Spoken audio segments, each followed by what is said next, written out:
It's funny you should bring up morals because in my AP literature class, it's a college class, we've been reading Hamlet, and my absolute favorite quote is, "There's nothing either good or bad, thinking makes it so." So, think about this. You're in class and your pen runs out of ink. There's 10 minutes left in class and the kid next to you has the exact same pen as you, but his actually has ink. And you only need to write one more paragraph while the kid next to you still has to write 5. He's obviously going to get an F, even with his working pen, but if you have it, you'll get an A.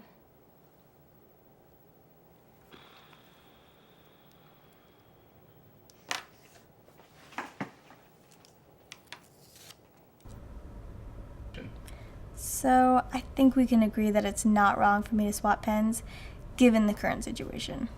Let's try another one. Now, let's say you're at your best friend's house. Your best friend's family is filthy rich, like I mean really rich. You, on the other hand, are not so fortunate. Your family can barely afford to buy groceries.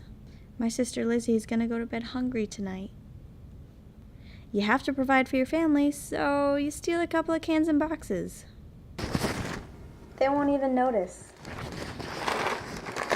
Now that I got this food, little Lizzie gets to eat. We're all on the same page, right? Good. Moving on. So, you're walking along and you find a really nice leather wallet just laying on the ground. You pick it up because obviously you want to return it. But when you look in the wallet to find some kind of ID, you happen to notice what I would call an abhorrent amount of cash. And you have little Lizzie to think about. I mean, who knows? This person could be a drug dealer. You'd be providing a public service by taking it. If they're carrying this much cash around, they obviously have plenty more. Plus, the only form of ID was a library card with the name Jacob Pennington. I mean, come on, there's gotta be like 50 different Jacob Penningtons that go to that library. And anybody would willingly say it was theirs because of all the money. So you take it and you buy a whole new professional wardrobe because in order to be successful, you have to look successful. Or, I mean, you could give it to the homeless or charity. Whatever. Alright, stay with me. You're pulling up to a store. It's been a really long day.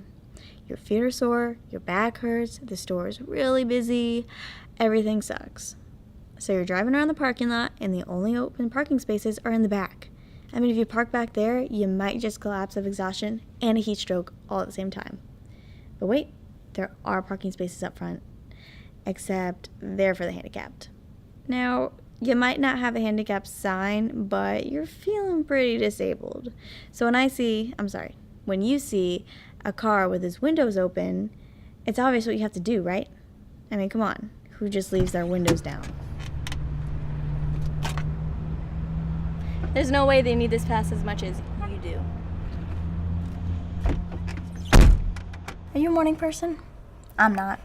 But even if you are, I'm sure that you would not enjoy the sound of constant yapping right outside your door. Especially while trying to drink your energizing morning coffee. But every morning, you get your coffee and you look outside to see your neighbor and her dog running around, enjoying themselves.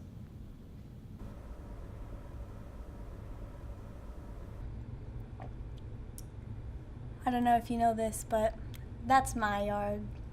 You've asked politely time and time again when, really, you shouldn't have to, because living in a neighborhood is a social contract that you're making with your neighbors, which comes with rules the moment that you move in. And one of those rules is to not run around your neighbor's yard playing with your dog. Frankly, it's become a health risk, because now you don't get all 8 hours. So you decide to take matters into your own hands. Hi, is this animal control? Yeah, hi. I was just recently bitten by, I think it was a rabid dog because he had white foam coming out of his mouth and there's blood everywhere. It's all over me, it's all over my clothes, it's all over the ground.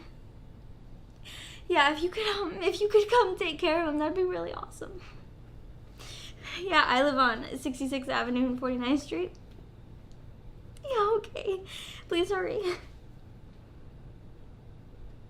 Look, problem solved. No more sleepless nights and better mornings.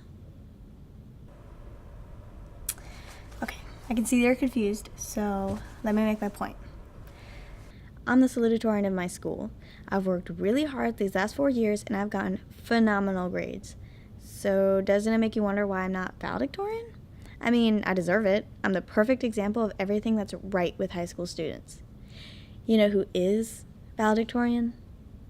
Debbie Gogger. Yeah. I mean, she's a great person, and she's helped me on multiple tests, and she's been my friend since like 3rd grade, but still, she did not deserve it as much as I did. I mean, I cannot tell you how many times I had to stay up until 11 at night just to get my homework done in time. I mean, what has she done that's so impressive anyway? So she helped a few charities and started a school-wide campaign to end bullying. Who cares? Is that why Yale picked her over me? Maybe, but look, I've been working my whole life just to get into Yale, but they'll only take valedictorians, not as second-class salutatorians.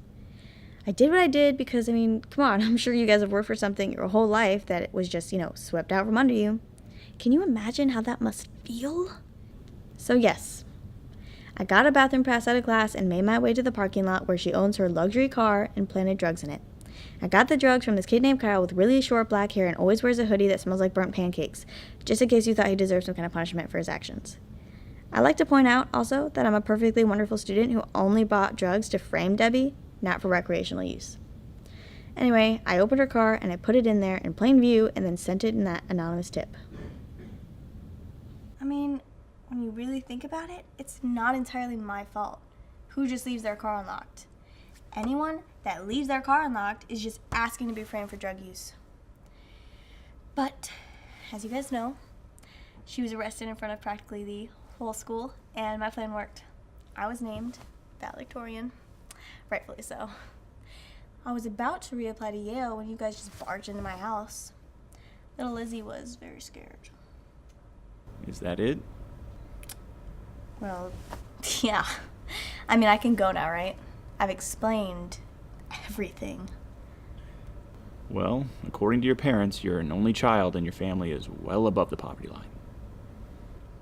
Well, Hold on a minute. You think what you did to Debbie Gogger is justifiable?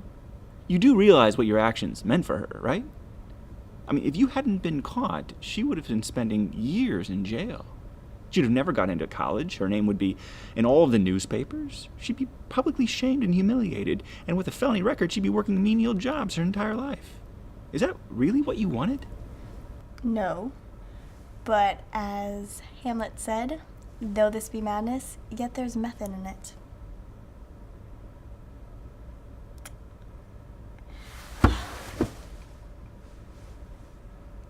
Please come in blue.